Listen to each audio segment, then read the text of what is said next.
Attainable housing in Washington County has become out of reach for many over the past decade due to growth, high demand, and most recently increased interest rates. Mayors of Ivins, Santa Clara, St. George, Springdale, and Washington City were invited to share their city's progress on paving the way for attainable housing. They spoke before a crowd of other city leaders, builders, and concerned citizens who want to know more about progress in providing more housing at an affordable rate.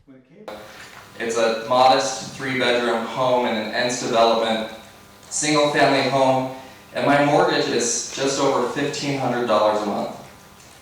If I were to buy that exact same home today, my mortgage would be $3,200 a month.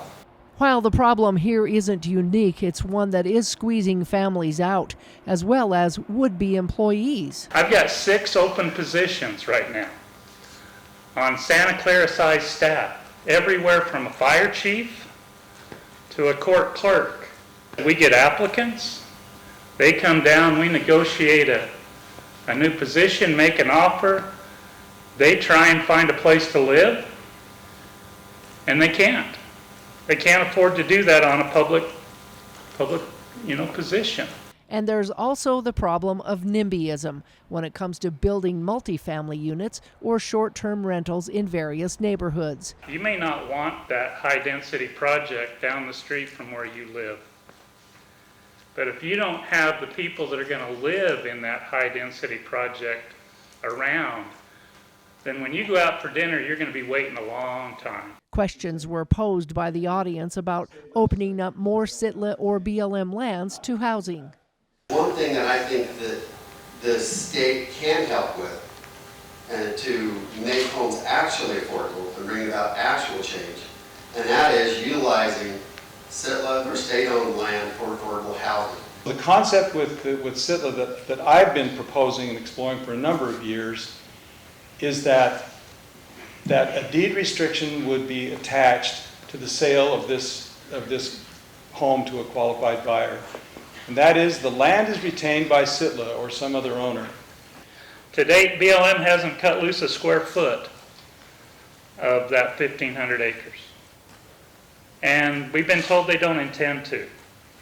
The mayors say they've all revisited their impact fees paid by those who move into newly built homes, but can't expect current taxpayers to foot the bill. Is there more that we can do and ought to do in the way of improving our ordinances and processes and so forth? Yes. But we are not the full solution to the housing crisis. So they've been collaborating with local builders to build smaller lots as well as smaller starter homes to try to fill the needs. Most all cities have also made allowances for accessory dwelling units or ADUs in people's backyards. It's building a home with an ADU there so that somebody that can buy the home, they can supplement their mortgage by renting out that ADU that's already comes with the home. A young married couple, a couple with a baby. I mean, people are looking, they're desperately looking. And in the small gateway community of Springdale, they've partnered with community housing development organizations to build affordable rental apartments for those who are working there. We offer commercial-like density in residential areas if the builders will build workforce housing. And I think the number is 75% of the units. These would be rental units. 75% of the units have to be occupied by people working in Springdale. But the supply problem isn't just due to those moving here. It's also being pressured by those who want to stay living here.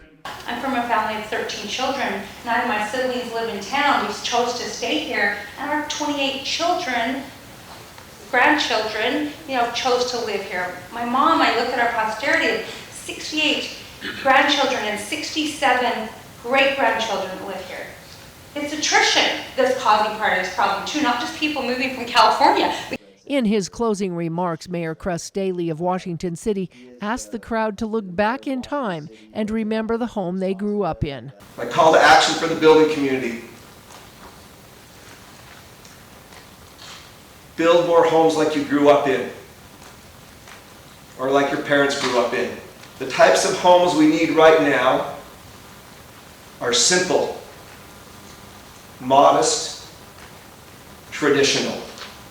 There's no single entity that will be able to take this on. This is all of our responsibility. With that in mind, I wanted to create a housing renewal project that is a cooperative that invites everybody from the community, and then it can grow exponentially, literally year after year. My call to action for state officials: continue to look for creative solutions you can control and enact at your level. Most importantly, I want to make it clear that government doesn't build houses. And I hope I'm not alone in thinking that government should build houses. They should not. In St. George, Melissa Anderson, Community Education News.